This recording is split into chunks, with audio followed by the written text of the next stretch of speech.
Tem um pastor que eu acompanho que costuma dizer que nós somos a média das 5 pessoas que nós mais convivemos. Agora, trazendo para o nosso mundo da teologia, eu diria que nós somos a média dos 5 teólogos que nós mais lemos. Então, a ideia do vídeo de hoje é apresentar para vocês os meus 5 teólogos preferidos e falar um pouco sobre o porquê esses teólogos são os meus preferidos. E só uma breve ressalva, nessa lista vocês vão encontrar apenas teólogos estrangeiros, porque depois eu vou gravar um outro vídeo falando sobre os meus teólogos brasileiros preferidos. Todos os livros citados nesse vídeo estão aqui na descrição e no primeiro comentário fixado. O primeiro teólogo do meu top 5 é um teólogo canadense chamado D.A. Carson. O Carson já é muito conhecido aqui no Brasil porque ele já esteve aqui em diversas conferências teológicas, além, é claro, dele ter vários livros publicados principalmente pela editora Fiel e pela editora Vida Nova. Minha história com os livros do Carson começou há uns 8 anos atrás. Inicialmente, quando eu comecei a estudar teologia de uma forma mais séria, de uma forma mais aprofundada, eu segui o caminho que a maioria dos iniciantes em teologia seguem, que é o estudo das teologias sistemáticas. No entanto, com o passar do tempo, eu comecei a me interessar por assuntos que eram típicos da teologia bíblica, como, por exemplo, a questão do debate entre aliancistas e dispensacionalistas. E a partir do momento em que eu comecei a me interessar por esse assunto da teologia bíblica, eu cheguei até o comentário do Carson de Mateus sobre o Sermão do Monte, porque dentro desse debate entre aliancistas e dispensacionalistas, ou melhor, entre sistemas de continuidade e sistemas de descontinuidade, o Sermão do Monte, proferido por Jesus e registrado por Mateus,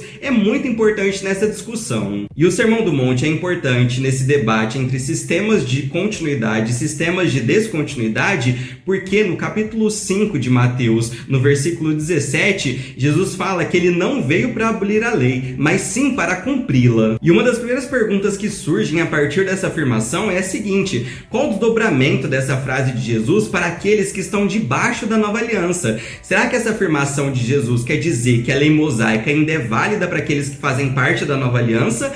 Ou será que essa afirmação de Jesus tem um significado escatológico, no sentido de que Jesus veio dar o pleno significado à lei, o pleno sentido à lei, cumprindo os propósitos escatológicos da lei? Se a sua resposta for que a lei mosaica ainda é válida, exceto em seus aspectos civis e cerimoniais, então você está mais alinhado a uma hermenêutica da continuidade. Agora, se sua resposta for que Jesus é o cumprimento escatológico da lei e por isso os crentes da nova aliança não estão mais debaixo da lei mosaica, então você está mais alinhado a uma hermenêutica da descontinuidade. E a linha interpretativa seguida pelo Carson nesse comentário de Mateus é que Jesus veio dar o pleno significado, veio dar o pleno sentido escatológico à lei. E quando eu li a explicação dessa passagem no comentário de Mateus do Carson, eu fiquei simplesmente fascinado com a forma como ele expunha e explicava o texto, fazendo referências ao grego e relacionando o Sermão da Montanha com outras passagens do Evangelho de Mateus, fazendo análises históricas, literárias e gramaticais. Foi uma experiência muito marcante para mim, e desde quando eu li essa parte do comentário de Mateus do Carson, eu nunca mais abandonei a teologia bíblica. E essa é a característica que faz do Carson um dos meus teólogos bíblicos preferidos. Ele é um teólogo bíblico raiz mesmo, aquele teólogo bíblico por natureza, porque tem muitos teólogos bíblicos que na verdade são bem parecidos com historiadores,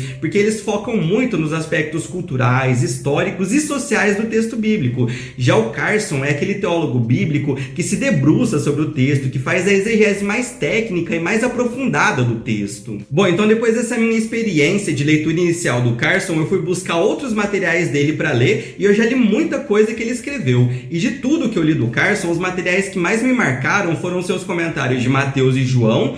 Um outro livro dele que me marcou muito se chama A Manifestação do Espírito, em que ele faz uma exegese de 1 Coríntios do capítulo 12 ao capítulo 14, que é aquela seção dessa carta que Paulo fala sobre os dons do Espírito. Ou seja, nesse livro o Carson vai entrar naquelas questões do tipo: será que os dons do Espírito, principalmente o dom de línguas e o dom de profecias, cessaram ou existe uma continuidade desses dons entre a igreja apostólica e a igreja hoje? E por fim, um outro livro dele que me impactou bastante se chama O Deus presente, em que ele nos conduz através da grande história da Bíblia, nos fazendo entender como todas as partes da Escritura, todos os seus 66 livros, formam uma unidade de sentido que nos conta a história de Deus com o seu povo. Inclusive, já tem vídeo sobre esse último livro aqui no canal, e se você nunca leu nada do Carson, esse livro é uma excelente porta de entrada. Caso você queira saber mais sobre esse livro, eu vou deixar o link do vídeo em que eu falo sobre ele aqui na descrição. O segundo teólogo do meu top 5 é o Gordon Fee. O Gordon Fee também já tem diversos livros publicados em português, desde comentários exegéticos, como de 1 aos Coríntios e Filipenses, publicados pela Vida Nova, até livros mais introdutórios a respeito da interpretação da Bíblia, como o livro chamado Como Ler a Bíblia, livro por livro, publicado pela Thomas Nelson Brasil.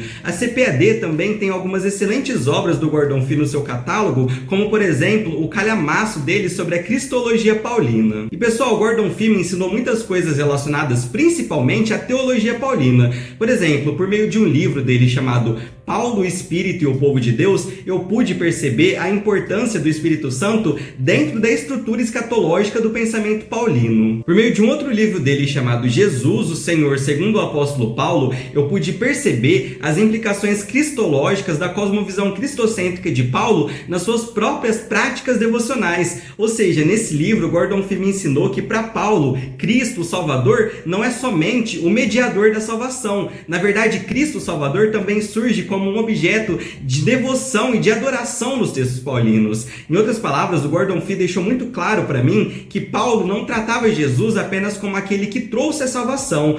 Paulo adorava Jesus como sendo o próprio Deus encarnado. Enfim, pessoal, eu poderia citar outras contribuições do Gordon Fee para minha vida, como seus comentários daqueles textos difíceis de 1 aos Coríntios, ou a sua tese de que Filipenses se encaixa num tipo de literatura muito comum no mundo antigo, que eram as cartas de amizade e de exortação moral. Mas apesar de todas essas ideias terem sido essenciais para minha vida, a principal contribuição do Gordon Fee para mim foi o seu amor pela teologia como um meio para conhecer mais sobre Deus e conhecê-lo não apenas no sentido cognitivo, mas também no sentido de ter um relacionamento pessoal com ele. Gordon Fee acreditava e defendia com todas as suas forças que a leitura da Bíblia, o ensino da Bíblia e a interpretação da Bíblia deveriam levar as pessoas a um encontro com um Deus vivo. A ideia dele é que é totalmente possível você estudar a teologia sem cair na frieza espiritual. Ao contrário do que alguns dizem que a teologia esfria o crente, o Gordon Fee diria que a teologia aquece o crente. O próprio Gordon Fee se descreveu diversas vezes como um teólogo em chamas.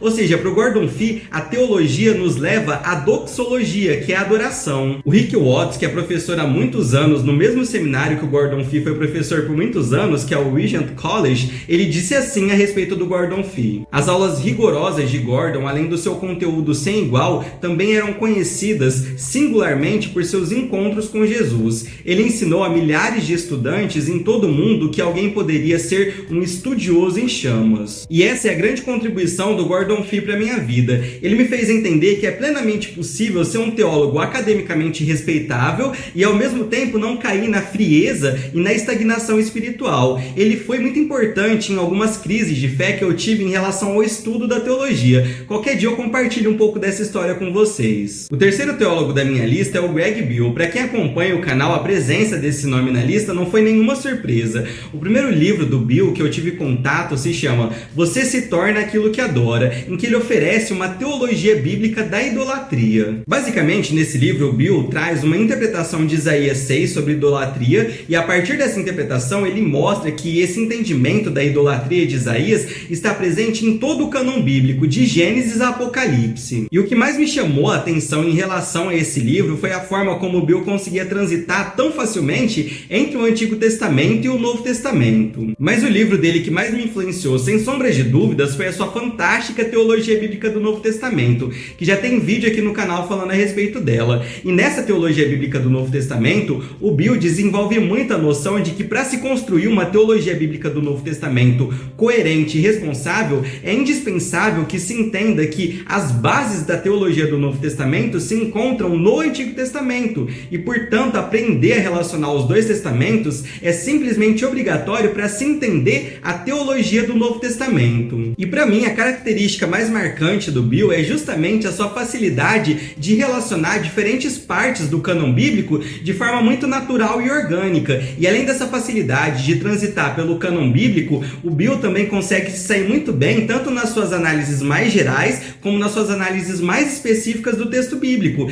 E isso é uma característica louvável, porque nesse mundo da interpretação bíblica há dois perigos que estão em polos opostos. O primeiro perigo envolve aqueles intérpretes que, ao analisar o texto bíblico, focam tanto na exegese, se aprofundam tanto nos aspectos lexicais e gramaticais, que eles não conseguem conectar essas informações particulares e específicas com ideias e conceitos mais amplos dentro da teologia bíblica. E o segundo perigo envolve aqueles intérpretes que, ao analisar o texto bíblico, focam tanto na análise macro e nas ideias gerais, que eles não conseguem se aprofundar nos detalhes exegéticos do texto. Para ilustrar melhor o que eu estou querendo dizer, eu quero utilizar uma metáfora em relação ao desbravamento de uma floresta. Vamos supor que esses dois grupos de intérpretes, eles são convocados para fazer o desbravamento de uma floresta. O primeiro grupo de intérpretes, como eles gostam de análises mais aprofundadas, mais detalhadas, eles pensam assim: bom, vamos descer nessa floresta para a gente desbravar o que tem lá. Vamos ver se tem uma vegetação boa, vamos ver se tem água, se não tem água, quais são os tipos de animais. E essa é uma proposta muito interessante. Só que quando eles descem, eles começam a desbravar, eles se deparam com uma árvore muito diferente, uma árvore cheia de detalhes. E eles ficam uns 3 dias só analisando essa árvore. Então, eles esquecem o propósito para o qual eles desceram para a floresta. E o segundo grupo de intérpretes que gostam de análises mais gerais, de análises mais panorâmicas, eles pensam assim: bom, vamos ficar sobrevoando essa floresta aqui, porque a gente vai conseguir ter um panorama bom de como que é a estrutura dela, de quais são as características dessa floresta. E aí, beleza, eles ficam 4 dias sobrevoando essa floresta, mas em momento algum eles descem para ver essa floresta mais de perto, para entender melhor a estrutura geográfica dessa floresta. Já o Greg Bill, de maneira impressionante, consegue o equilíbrio entre esses dois extremos. Ele consegue sobrevoar toda a floresta da Bíblia e conhecer toda a visão panorâmica dela, mas ele também consegue descer na floresta, analisar o ambiente lá de baixo, e depois disso ele volta para a visão panorâmica sem se perder em momento algum. E isso realmente me impressiona. E tanto na sua teologia bíblica do Novo Testamento, como no seu comentário de Apocalipse, essa característica dele se torna ainda mais evidente. O quarto teólogo da minha lista é o N.T. Wright. Esse é mais um nome que muitos de vocês já devem ter presumido que estaria aqui nessa lista. Aqui no canal eu já indiquei diversos livros do N.T. Wright, e de todos os teólogos dessa lista, o Tom Wright é aquele que eu mais li. Então, por isso, aqui no canal você vai encontrar vídeos meus elogiando, criticando ele, porque é um autor que eu tenho mais conhecimento sobre o seu pensamento e a sua teologia. E a forma como eu cheguei até os livros do Tom Wright foi, no mínimo, inusitada. Há alguns anos atrás, o N.T. Wright era muito criticado aqui no Brasil, principalmente por conta da nova perspectiva sobre Paulo. Inicialmente, eu tinha um certo receio de ler os livros dele, porque muitos teólogos que eu gostava, e ainda gosto aqui no Brasil, criticavam bastante o N.T. Wright. Então, no primeiro momento, eu acabei não lendo os livros dele, que já estavam começando a ser traduzidos para o português. E eu falo que meu primeiro contato com o N.T. Wright foi inusitado porque eu me interessei por ele a partir da teologia bíblica do Novo Testamento do Greg Bill, que eu acabei de comentar com vocês. Lendo a teologia do Bill, eu notei que ele citava o N.T. Wright muitas vezes, mas muitas vezes mesmo. E essas citações do Bill não eram citações de discordâncias, mas sim citações que ele utilizava como referência para o próprio argumento que ele estava desenvolvendo. Ele cita bastante a tese de doutorado do N.T. Wright. Aí eu pensei, bom, eu estou gostando muito dessa teologia do Bill. Uma das referências teóricas que ele mais utiliza é o próprio N.T. Wright. Então é provável que eu também goste das coisas que o Wright escreve. E foi assim que eu comecei a ler o N.T. Wright. O primeiro livro dele que eu peguei para ler foi Surpreendido pela Esperança. E esse livro me impactou profundamente. Esse é um livro de escatologia cristã. Ou seja, o N.T. Wright quer nos mostrar, por meio de uma investigação de vários textos do Novo Testamento, quais eram as crenças dos primeiros cristãos a respeito do fim dos tempos. E essa leitura foi tão impactante para mim porque por muito tempo eu definia a esperança cristã em termos de salvação individual. Na minha cabeça, a suprema esperança cristã era a salvação da minha alma e, consequentemente, a libertação do tormento eterno. Mas a partir desse livro, foi a partir dessa leitura que eu tomei consciência de que essa visão que eu nutria a respeito da esperança cristã era muito reducionista reducionista, a ponto de ser antibíblica. Wright mostra nesse livro que esse tipo de pensamento que eu alimentava pertencia muito mais a uma tradição platônica do que a uma tradição bíblica. E para ele essa visão é problemática não apenas pelo fato de interpretar mal a Bíblia, mas também pelo fato de minar completamente a atual missão da igreja nesse mundo. Pense comigo, se tudo se resume a ser salvo, ir para o céu e fugir da destruição dessa terra, de que adianta se envolver nesse mundo e cuidar desse mundo? Por isso, alguns crentes dizem que, bom, já que esse mundo está destinado à destruição e à perdição, a única coisa que vale a pena é a salvação da alma daqueles que estão perdidos. Então, nas partes centrais desse livro, Wright busca desconstruir essa visão platonizada do cristianismo, mostrando que o plano geral e o propósito de Deus para o mundo não é arrebatar alguns para um céu etéreo, mas sim redimir, restaurar e renovar a sua criação e reinar sobre ela como rei. Wright costuma falar muito que no último livro da Bíblia, o livro de Apocalipse, João não nos diz que no fim dos tempos nós vamos subir até o céu, mas ele diz que a nova Jerusalém descerá até a terra, haverá um novo céu e uma nova terra sobre os quais Jesus reinará e nos quais nós viveremos como pessoas inteiras em corpos ressuscitados. Essa escatologia do Novo Testamento proposta pelo Wright foi a sua ideia que mais me impactou, e praticamente em todos os livros do Wright você vai encontrar ele falando um pouco sobre isso. É uma das ideias mais originais e mais desenvolvidas por ele. Tem muitos outros pontos que me marcaram da teologia do Wright, mas esse foi o mais significativo para mim. Se vocês quiserem um vídeo inteiro falando só sobre as principais bases da teologia do Wright, deixa aqui nos comentários para eu saber, porque eu posso pensar em um vídeo nesse sentido. E o quinto teólogo da nossa lista, desses que eu apresentei, é o menos conhecido aqui no Brasil. Eu estou falando do Nijai Gupta. Recentemente, a Thomas Nelson Brasil lançou um livro dele chamado Paulo e a Linguagem da Fé. Por enquanto, é só isso que a gente tem em português desse autor. Em breve, terá resenha desse livro aqui no canal. E eu coloquei o Gupta na minha lista não foi porque alguma ideia dele em específico me impactou profundamente. Na verdade, ele está nessa lista porque ele é para mim quase que um tutor de teologia. E eu explico o que eu estou querendo dizer. O Gupta é um acadêmico do Novo Testamento relativamente jovem, e muitos dos materiais que ele produz têm um caráter introdutório e instrutivo para aquelas pessoas que estão querendo se aprofundar nos estudos bíblicos a partir de uma perspectiva mais acadêmica. O Gupta tem um blog em que ele escreve diversos artigos dando conselhos e dicas teológicas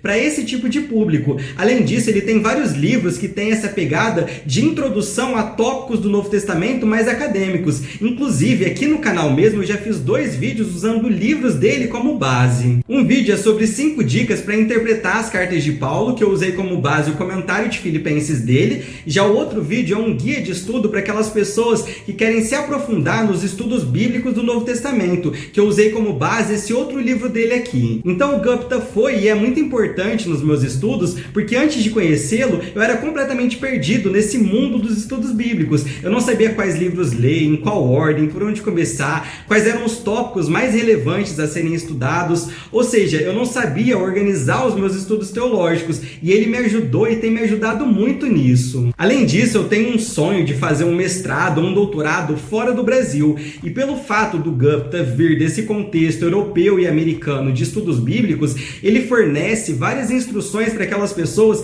que também têm essa vontade, esse desejo de estudar a Bíblia em um nível de mestrado e doutorado nesses ambientes teológicos de língua inglesa. Eu espero que nos próximos anos mais materiais dele sejam traduzidos para o português, porque eu penso que em língua portuguesa a gente não tem materiais tão bons quanto os materiais produzidos por ele, em que nos é dado direcionamentos, conselhos, dicas, introduções a assuntos e temas mais técnicos dentro desse mundo dos estudos bíblicos. Esses são os meus teólogos preferidos. Eu deixei alguns nomes de fora, como por exemplo o Richard Bauckham, Michael Gorman e o Douglas Moo, que foram nomes que me influenciaram bastante também, mas como é um top 5, eu tive que fazer minhas escolhas. Agora eu quero saber o top 5 teólogos de vocês. Se bastante gente comentar o seu top 5 teólogos preferidos, depois de um mês eu faço uma lista com os 5 teólogos que foram mais citados nos comentários e eu compartilho com vocês. Então é isso, pessoal. Se você gostou desse vídeo, deixa seu like, se inscreva no canal para ficar por dentro de todo o conteúdo produzido por aqui. Fiquem todos com Deus e até a próxima!